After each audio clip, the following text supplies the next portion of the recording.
तमिलनाडु के तिरुवल्लुर में कल रात मैसूर दरभंगा बागमती एक्सप्रेस हादसे का शिकार हो गई।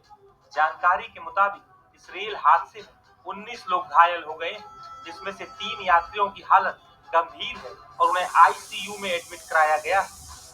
बता दें कि इस हादसे के बाद चीख पुकार मच गई थी। जिस वक्त मैसूर दरभंगा बागमती एक्सप्रेस का एक्सीडेंट हुआ, उस दौरान ट्रेन में बड़ी संख्या में यात्री सवार थे। वहीं इस हादसे को लेकर भी बड़ी जानकारी सामने आई। बता दें कि इस हादसे के बाद रेलवे की तरफ से भी जानकारी दी गई। रेलवे ने बताया कि 11 अक्टूबर को रात 8:27 पर ओनेरी स्टेशन क्रॉस करने के बाद बागमती एक्सप्रेस को मेन लाइन पर चलने का ग्रीन सिग्नल मिला था। हालांकि कौरईपेट्टई रेलवे स्टेशन पहुंचने से पहले लोको पायलट और ट्रेन क्रू को जोर का झटका लगा। अचानक लगे झटके की वजह से ये ट्रेन मेन लाइन छोड़कर लूप लाइन में चली गई। लूप लाइन पर पहले से ही एक मालगाड़ी खड़ी थी, जिससे बागमती एक्सप्रेस जाकर टकरा गई। मीडिया रिपोर्ट्स के मुताबिक रेलवे की ओर से यह जांच की जा रही है कि आखिर मेन लाइन का सिग्नल मिलने के बाद ये ट्रेन लूप लाइन पर कैसे पहुंच गई। 12578 बागमती एक्सप्रेस जो कि मैसूरू से चल करके दरभंगा तक जाती है, इसके दुर्घटनाग्रस्त होने की सूचना हमें प्राप्त हुई। उसके बाद राहत और बचाव कार्य जो है वह तेजी से प्रारंभ किया गया। पूरी ट्रेन से यात्रियों को निकाल लिया गया है, सभी यात्रियों को निकाला गया है। किसी भी यात्री को कैजुअलिटी इसमें नहीं है और न ही किसी के ग्रीवियस रूप से इंजर्ड होने की सूचना है, यानी कि गंभीर चोट किसी भी यात्री को नहीं लगी है। इस दुर्घटना में किसी के कैजुअलिटी या ग्रीवियस रूप से इंजर्ड होने की कोई सूचना नहीं है। राहत दल घटनास्थल पर है और सभी यात्रियों को जो है वह डिरेल कोचेस से निकाला जा चुका है। किसी को भी कोई गंभीर चोट नहीं आई है। सभी यात्री जो कि विभिन्न कोचों से निकाले गए हैं, उनको एक विशेष डेमो रेक द्वारा हम चेन्नई ले जा रहे हैं और चेन्नई से फिर उनको उनके गंतव्य तक ले जाने के लिए एक विशेष गाड़ी फॉर्म की जा रही है। उस गाड़ी के माध्यम से सभी को उनके गंतव्य स्थान तक ले जाया जाएगा। इस हादसे के बाद कल रात को युद्ध स्तर पर रेस्क्यू ऑपरेशन चलाया गया। रेलवे ट्रैक को सुचारू रूप से शुरू करने के लिए कई टीमें लगी हुई हैं। इस दौरान कई ट्रेनों के रूट भी बदले गए हैं, जिससे यात्रियों को मुश्किलों का सामना करना पड़ रहा है। कई ट्रेनें तो घंटों की देरी से चल रही हैं। ट्रेन लेट होता तो पूरा ज्यादा हमको परेशान हो रहा है, इसलिए हम लोग इधर ज्यादा वेट करके बोर लगता है, ज्यादा बोर लगता है। ज्यादा टाइम में लेट हो गया तो ऐसा बोर लग रहा है, अच्छा नहीं लग रहा है। इधर 1 घंटे से खड़े हुआ हूँ, 1 घंटे से ट्रेन के लिए वेट कर रहा हूँ। मेरे को दरगाह जाना है। ये अचानक ऐसा करे तो कैसा होगा रेलवे डिपार्टमेंट का। कोवलम से हम लोग 7 बजे सुबह निकल के आए, 3 घंटा पहले आए स्टेशन पे, 1 घंटा वेट करने गए, अभी 1.5 घंटे लेट हो गया ट्रेन। वहीं इस ट्रेन हादसे के बाद इस पर बयानबाजी भी शुरू हो गई है। इस हादसे के बाद कांग्रेस ने केंद्र सरकार पर हमला बोला है।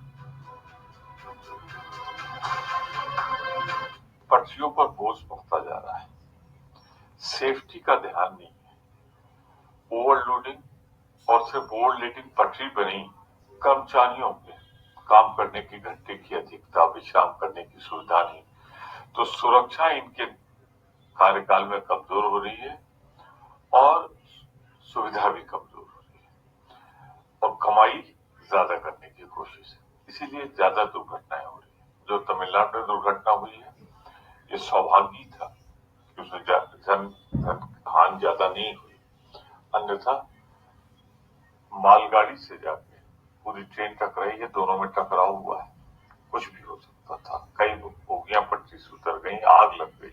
हर हफ्ते लगातार खबरें आती हैं रेल दुर्घटनाओं की, और ये ऐसी दुर्घटना है, इस पे तो आप ये भी नहीं कह सकते कि किसी ने सिलेंडर रख दिया या पत्थर रख दिया। ये तो लूप लाइन पे गाड़ी गई और वहां एक मालगाड़ी से टकरा गई, तो आपकी सिग्नलिंग, आपके कवच, ये सब कहाँ है।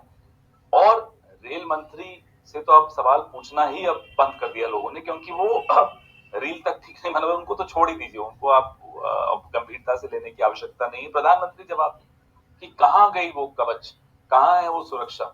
ये पूरा सुरक्षा कवच सिर्फ अपनी छवि के लिए है या भारत के रेल यात्रियों के लिए भी है। तमिलनाडु में हुए इस रेल हादसे के बाद बीजेपी की सहयोगी पार्टी जेडीयू की तरफ से भी बयान सामने आया। देखिए, मुझे ऐसा लगता है सेफ्टी को लेकर के बतौर रेल मंत्री नीतीश कुमार जी ने रेल आधुनिकीकरण और सेफ्टी मेजर्स को लेकर के कुछ नीतिगत निर्णय लिए थे और सेफ्टी आज एक बड़ा सवाल इसलिए है कि लगातार ट्रेन दुर्घटनाएं हो रही हैं, लेकिन किसी एक कार्यकाल को हम नहीं कहेंगे। ये बदस्तूर, चाहे वो राहुल जी जो भी ट्वीट कर रहे हो, कांग्रेस के 2004 से 2014 का कार्यकाल हो या अभी के कार्यकाल में भी घटनाएं घटी हैं, इसलिए इसे प्राथमिकता के आधार पर जरूर तय किया जाना चाहिए। इसलिए कि आज कई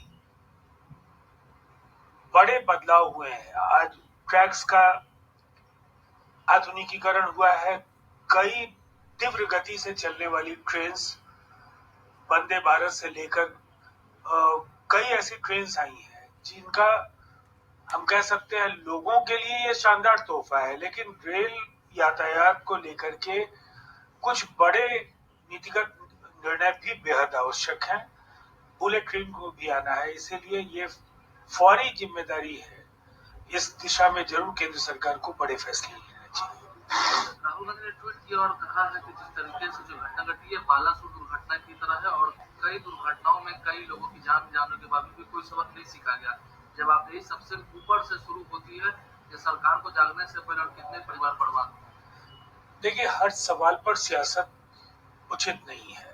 कांग्रेस के 2004 से 14 के कार्यकाल में भी कई ट्रेन दुर्घटनाएं हुई हैं और हमारा ये मानना है कि सेफ्टी को लेकर के कुछ बड़े फैसले आज ये समय की मांग है।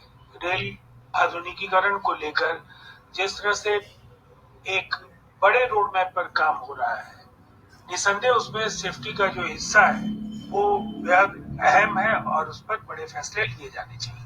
तमिलनाडु को मुख्यमंत्री उन्होंने भी कहा है कि जिस तरीके से घटना घटी उसके बाद राज्य सरकार के तरफ से 22 अप्रैल तुरंत भेजी गई है, कोई हताहत नहीं हुआ है। पुलिस विभाग सभी लोग काम कर रहे हैं, सीएम भी लगातार बचाव अभियान की निगरानी कर रहे हैं। केंद्र सरकार को ट्रेन दुर्घटनाओं को रोकने के लिए कदम उठाया जाना चाहिए। अब दुर्घटनाओं का सिलसिला बन गया है।